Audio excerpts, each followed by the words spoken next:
Doña Isabel Díaz Ayuso acaba de demostrar, como dirían algunos de sus partidarios, de que no tiene muchos complejos, porque desde que se anunció que quería destituir al director general de Telemadrid, don José Pablo López, nombrado en su día por el gobierno de la señora Cifuentes y Ciudadanos, se había dicho que lo hacía porque quería volver al modelo de Teleaguirre, es decir, a la forma en la que funcionó Telemadrid entre el periodo 2004-2014.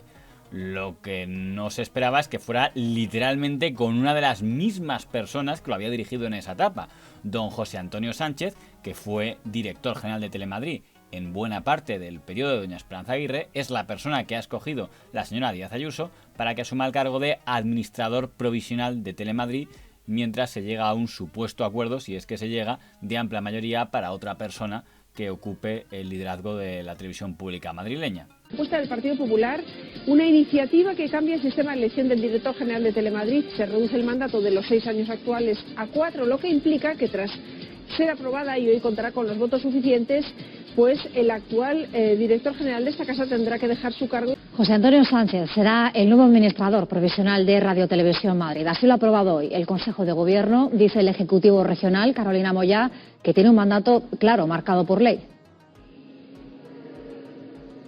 Sí, un mandato que se dirige hacia la transparencia, marcado por las buenas prácticas, dice el portavoz del Gobierno, la independencia, la pluralidad y además una gestión sostenible, eficaz y eficiente. El portavoz del Gobierno ha dado las gracias por el trabajo realizado al director general saliente y la bienvenida al nuevo, del que ha destacado su profesionalidad. Será ratificado en septiembre y estará en el puesto hasta que la Asamblea decida por mayoría el nuevo nombre en la Cámara. Un nuevo administrador único que ya fue director general de Telemadrid entre los años 2011 y 2014. Ya no hay plenos hasta el mes, en principio, hasta el mes de septiembre, pues será en el mes de septiembre. La administración provisional tendrá que ser ratificado en primera votación por 2/3 y en segunda por mayoría absoluta. En el caso de que eso no sucediera, entiendo que debería nombrarse un nuevo administrador provisional.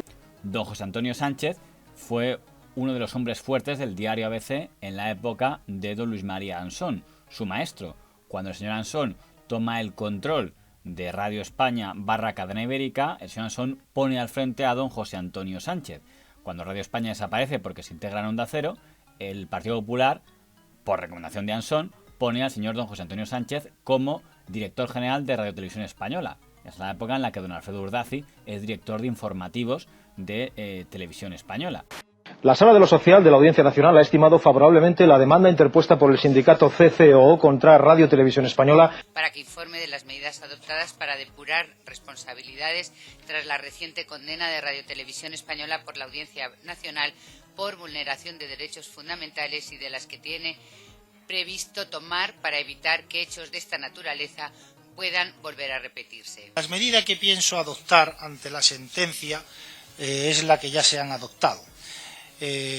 Como bien sabe su señoría, un sindicato, Comisiones Obreras, 9 meses después de haberse emitido una información, consideró, yo creo que un poco tardíamente, y se dio lo que a mi juicio, desde el punto de vista periodístico, así lo interpretaron los servicios informativos con un criterio adecuado y, repito, periodístico y de actualidad, se dio un dato fundamental, que era el número de trabajadores que había secundado la huelga y el número de trabajadores que no la había secundado. Pero, obviamente, y ahí eso es cierto, la encuesta del CIS tenía otras informaciones, otros condicionantes, otros parámetros, otros sondeos, y esos sondeos se omitieron en la información. Estoy convencido, y así lo reitero aquí, que ni por ocultación ni por manipulación, es que un sondeo pues no se puede dar entero, y muchas veces las informaciones, y más en los telediarios, que son espacio de tiempo bastante corto, pues hay que constreñir y que hay que hacer un esfuerzo de síntesis importante. Después de ahí vuelve a reaparecer en Telemadrid en la etapa de la señora Aguirre, y cuando el Partido Popular toma el control de Televisión Española, tras el experimento del señor González Echenique, ponen al frente, como presidente de la Corporación Radio Televisión Española, a don José Antonio Sánchez. En resumidas cuentas, el señor Sánchez es uno de los periodistas favoritos del PP a la hora de ponerlo al frente de televisiones públicas controladas por ellos. Que bueno, que yo soy del PP porque ya reconocí aquí que cobré del PP cuando hice trabajo hace 20 años para el PP. Bueno, puede ser un argumento también, pero yo no creo que sea del PP por eso. Yo voto al PP. Desde luego, a quien no he votado en mi vida, ni pienso hacerlo, es a la izquierda plural, señor Sisto, como muchos millones y millones de españoles. Pero al PP sí, yo voto al PP y seguiré votando al PP. Parece, por tanto, poco discutible que Telemadrid va a volver a ser una televisión pública afín al Partido Popular. La duda es si será una simple afinidad de dedicar más espacio a hablar del PP y a no hablar de cosas que perjudican al PP, o si volverá a ser una televisión de combate contra la izquierda, como lo fue durante el periodo de la señora Aguirre. Las revelaciones que aparecen en las actas se corresponden con hechos que ocurrieron realmente durante la falsa tregua. Según las actas, el gobierno sabía perfectamente que las cartas estaban llegando. Según las actas, en una reunión con la banda, uno de los enviados de Zapatero dijo a los etarras: el gobierno ha hecho estos cambios con intención de blindar el proceso. De eso dependerá mucho en quienes aparezcan al frente de los informativos y al frente de los programas. En principio, la única labor del señor Sánchez más conocida será ir a pelearse con los partidos políticos. Y en cuanto a los papeles de Bárcenas, ya se lo he dicho, pero yo no estoy ni en los papeles de Irán, ahí donde se cuelgan las grúas a los homosexuales, o se mata a pedrada a las niñas por darse un revolcón con el novio, ni donde se asesina a 150 personas por manifestarse en una calle como en Caracas. No, yo en esos papeles no estoy, que quede constancia. Yo estoy en los papeles de Bárcenas. En los papeles manchados de sangre yo nunca estaré. ¿Cómo puede ser que usted diga que su radio y televisión son neutrales o así hacen su trabajo cuando casi nadie dice lo mismo? Usted puede decir que mis acusaciones de falta de objetividad y de neutralidad son falsas y que estas responden quizá a un discurso independentista. Quienes les acusan de todo esto que le digo no son sospechosos para nada de ser independentistas. El propio Consejo de Informativos de Televisión Española, que recoge hasta 130 vulneraciones del código deontológico. De hecho, ha cifrado en 35 los casos de censura, 46 de manipulación y 6 de propaganda.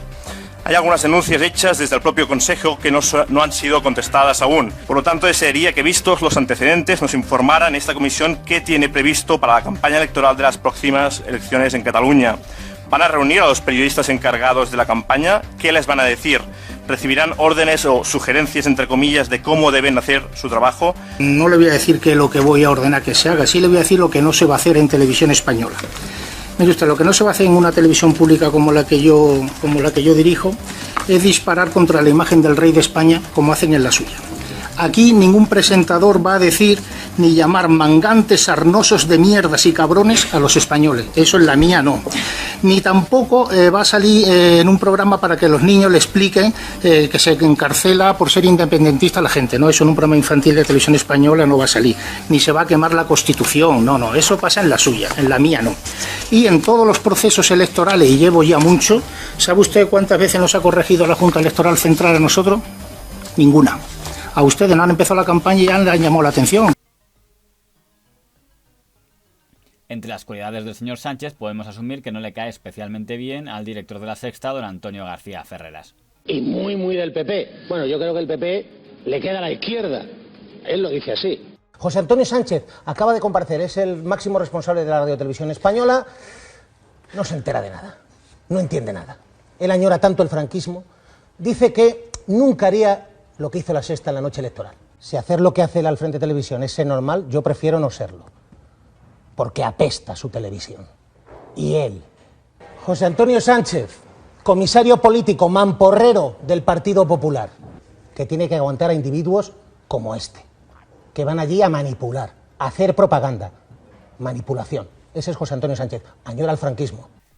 Entre las críticas más recurrentes que se citan del señor Sánchez es que él era el director general de Telemadrid cuando se aplicó un ERE que despidió a unos cuantos empleados de Telemadrid. Estuvo al frente, en este caso, de la dirección general entre el año 2011 y 2014, cuando se llevó a cabo ese ERE. Aunque sobre esa crítica se pueden poner dos peros. Uno, que la plantilla de Telemadrid estaba sobredimensionada como la de prácticamente todas las televisiones públicas, que inexplicablemente, o quizá no tanto, suelen tener el doble, el triple o el cuádruple de empleados que las televisiones privadas. Esos 925 profesionales de Telemadrid que están señalados para irse a la calle a causa de un tremendo ERE, ¿no? Mi programa se suprime y yo me voy a la calle. Yo también. ¿Te parece normal? Vamos a ver, me parece que esta televisión en la que estamos, Telecinco, es una televisión de ámbito nacional y se hace con la cuarta parte de gente que la que trabaja en Telemadrid.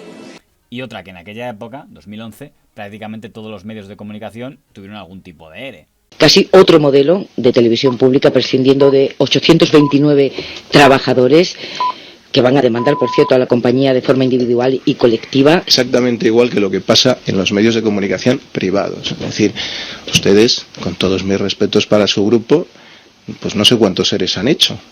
Y eso me imagino que no lo habrán hecho porque alguien tenga especial interés en poner a la gente en la calle, sino porque, lógicamente, como consecuencia de la crisis y de la caída de ingresos, se han visto en la necesidad de hacer ajustes. El punto flaco del señor Sánchez, que nadie le podrá quitar, es que dirigiendo una televisión pública que pagaban todos los madrileños, ordenó, consintió o permitió que fuera una televisión pública abiertamente hostil a la mitad de los madrileños, porque abiertamente su programación y sus informativos atacaban por sistema a los partidos políticos de la izquierda. Un programa de 40 páginas en el que aglutina las reivindicaciones de indignados, antisistema y que se acerca más a los regímenes populistas y comunistas sudamericanos. Expropiar, aunque os duela. Eso es ser demócrata. Exprópiese. En su primer epígrafe, Podemos reivindica la recuperación del control público, la expropiación de empresas. La primera medida de don José Antonio Sánchez como administrador de Telemadrid ha sido destituir a los responsables de informativos, el señor don Jon Aristimuño y el señor don Jaime García Treceño, que se puede decir que murieron matando, porque durante los últimos días, al frente de los informativos, abrieron los telenoticias atacando a la Comunidad de Madrid por una falla informática que, según ellos, había puesto en peligro datos confidenciales de muchos madrileños. Ya están en manos de la Fiscalía, son las pruebas del fallo de seguridad destapado en exclusiva por Telemadrid, un error que puso al descubierto los datos médicos y privados. Es realmente una información sesgada, sinceramente impropia de algunos medios de comunicación. Jaime Treceño, que es subdirector de informativos, ¿cuánto tiempo estuvo, digamos, esos datos desatendidos? Buenos días, María. Pues en principio no tenemos ni idea. De José María Aznar, el de presidente del gobierno, el de Pablo Iglesias, el de Irene Montero. Tampoco debería estar en Google, ¿no? Los DNIs de los políticos. Como lo estamos diciendo, tal cual. El de Irene Montero y hasta del propio rey. Suena pero Jaime, yo simplemente una cuestión. Sí. Es decir, a vosotros os envían un link. Sí. Lo que quiere decir que alguien ha accedido previamente. Sí. O por vía de hackeo o por vía de lo que sea. Claro, exactamente. Claro, vamos a ver que lo que quiero decir por tranquilizar a la gente no es que tú te metas en la página de Sanidad de Madrid, empieces a meter datos, dices, venga, entro yo a través de mi vacunación, ¿vale? De mis datos, de donde está todo el archivo de mis datos de vacunación. Y a partir de ahí cambio el nombre, no, o sea, alguien nos hace llegar un link. Claro, pero eso es lo que nos has contado. Pero Carlos, una cosa importante es que ese link, igual que nos llega a nosotros como medio de comunicación, nosotros no sabemos. A ver, yo no te voy a preguntar quién te ha hecho llegar el link, pero vamos a ver que hackeos los ha habido en el Pentágono, hackeos los ha habido en el Tesoro norteamericano, hackeos los ha habido en los grandes bancos, hackeos los ha habido en los grandes hospitales, en los grandes grupos hospitalarios españoles. O sea, quiero decir, es que yo no sé quién nos ha hecho llegar eso. Pero si hay un hacker que te hace llegar el link, pues sí, claro, estás entrando a través del hacker. Lo que sí dimos o contamos fue los hechos objetivos contrastados, que es que nosotros estábamos pudiendo acceder a ello. No, pero simplemente por tranquilizar a la gente que no es que tú entres en la web. Pero déjame que termine por aclarar. Si te dan el password para entrar, pues claro, entra. Todo este procedimiento es un tanto anómalo, porque en la historia de los medios, generalmente cuando se destituye a un director de informativos es porque ya se ha pensado en el nombre de su sucesor, y lo que se hace es, Mengano reemplaza a fulano. Y aquí nos encontramos con que se ha destituido al director de informativos, pero no se ha anunciado quién es el sucesor. Supongo que porque don José Antonio Sánchez aún no ha recibido la indicación de a quién debe nombrar, porque está quedando muy claro que no lo está decidiendo él. Esperemos que la señora Díaz Ayuso, don Miguel Ángel Rodríguez o el que sea que lo decida, no tarde demasiado para no provocar una situación un tanto extraña de vacío en el poder. El señor Aristimuño ha hecho un largo hilo en Twitter de reconocimiento a su etapa al frente de informativos de Telemadrid. Han sido 4 años, que es un mandato bastante razonable en una televisión pública, y elogia a la mayoría de sus colaboradores. No tendría más que agradecer la elegancia del texto que ha publicado, sin demasiado resentimiento, pero le pongo un pero por un único nombre, porque dice que quien personifica mucho su etapa al frente de informativos de Telemadrid es la señora doña Lourdes Maldonado, de la que elogia su valentía. Y es aquí donde debo poner un pero o una discrepancia con respecto a ese adjetivo. En el sentido de que es evidente que doña Lourdes Maldonado es una de las mejores presentadoras de telenoticias que tenemos en España en este momento. Es evidente que fue un acierto por parte de don José Pablo López y del señor Aristimuño ficharla de Antena 3 para que se pasara a Telemadrid. Y parecería bastante lógico que si los responsables de Telemadrid quieren mantener los datos que tienen ahora, la blindaran en su cargo. Y sin embargo, aun con todo eso, y reconociendo que, repito, me parece una de las mejores profesionales de telenoticias que pueda haber en este momento en España, yo no utilizaría el adjetivo de periodista valiente para referirme a ella. Seguramente el señor Aristimuño tendrá más datos de los que pueda tener yo, pero yo me refiero a los datos que tengo yo. Y los datos que yo tengo es que cuando en el digital de la sección de medios era responsable, hicimos una cadena de entrevistas con figuras de la televisión y de los informativos y periodistas de la televisión. Le pedimos una entrevista a Antena 3, donde estaba ya entonces la señora Maldonado, nos lo concedieron, y cuando fue nuestra compañera, de nombre Irene, a entrevistarla, junto con un cámara, ella nos sorprendió a todos diciendo que solo concedería una entrevista si antes le mandábamos las preguntas. Algo que ni me parece muy periodístico, ni me parece muy valiente. La compañera le dio el papel con las preguntas, las estuvo leyendo todas, y vio que entre ellas había una pregunta que decía que qué opinaba de la intervención de Bankia, que acababa de producirse en ese momento, de qué le parecía. Y para nuestra sorpresa, doña Lourdes Maldonado dijo que o se quitaba esa pregunta o se anulaba la entrevista. Nuestra compañera le propuso una alternativa que parecía bastante razonable, que es que le dejara hacerle la pregunta y cuando llegara esa pregunta dijera: a esa pregunta prefiero no responder, y pasaría a la siguiente. Ella se mantuvo en sus tres y dijo que no, que o se anulaba esa pregunta o no había entrevista. Y como motivo para no responder a esa pregunta nos dio una idea de lo que entendía ella por periodismo. Nos dijo: para responder una pregunta así tiene que reunirse un consejo de personas en Antena 3 que me diga lo que tengo que contestar. El argumento de pasarle la bola a la cadena no nos resultó muy convincente, dado que apenas unas semanas antes habíamos entrevistado a doña Susana Griso, también dependiente de Antena 3 Noticias, y ella ni pidió las preguntas por antelación, ni pidió retirar ninguna pregunta, ni dijo que tenía que reunirse ningún consejo para responder a nada. El resultado es que nuestra compañera se negó a retirar la pregunta y por tanto la entrevista en Antena 3 fue cancelada con ella y el cámara ya allí en la propia sede de Antena 3 y les mandaron de vuelta. Y eso era un riesgo para nuestra compañera porque significaba volver con las manos vacías y tener que decirle al jefe de redacción y al director: la entrevista que me habéis encargado no la he hecho porque me he negado a aceptar, a retirar una de las preguntas que quería hacer por petición de la entrevistada. Yo no sé si en su lugar lo habría hecho y por eso me parece que la actitud de la compañera fue valiente. Antepuso por encima de todo su criterio periodístico frente a la comodidad del entrevistado. Insisto, a mí me parece una actitud valiente la de la compañera, no la de doña Lourdes Maldonado. A lo mejor doña Lourdes Maldonado actuó correctamente si se entiende que un valor importante para un presentador de telenoticias, y en aquel momento de noticias de Antena 3, era ser prudente en determinados temas que al parecer eran tabús, como el tema bancario. Seguramente el señor Aristimuño tendrá otros factores y otros episodios que habrá conocido que le lleven a decir que la señora doña Lourdes Maldonado representa la valentía periodística. Con las referencias que yo tengo, tendré que decir que me parece que las virtudes de la señora Maldonado es que es una gran presentadora de telediarios y sabe ser prudente, que a lo mejor es una buena virtud, pero no usaría el adjetivo valiente.